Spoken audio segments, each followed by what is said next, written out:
ninyo habang ako'y naroon ay being an audience jester or warmer ang tawag nila yon. Ano ba ang ibig sabihin nun?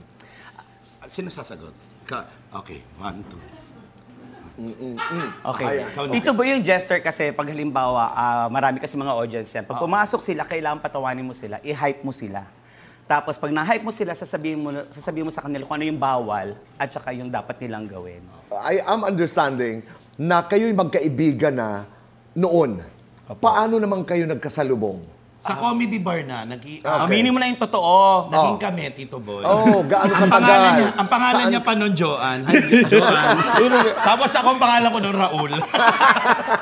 Hindi, doon na. Kasi senior ko siya sa comedy bar. So, tapos lagi niya akong sinasama sa mga events niya. Sa racket. Hanggang sa kwentuhan, nagsishare ng buhay-buhay, mga problema. Halos pareha kaming pinagdaanan sa buhay ni Negi. Parang pareho kaming... Ano ba mga pinagdaanan mo? Yung mga iskinita, ang hirap pa naman dumaan sa iskinita. Anong nangyari sa iskinita? Hindi totoo, mahirap dumaan sa iskinita, lalo may aso. Wala pa namang asong postiso. Halos pareha kaming pinagdaanan sa buhay sa hirap. Kumbaga, naging breadwinner sa family.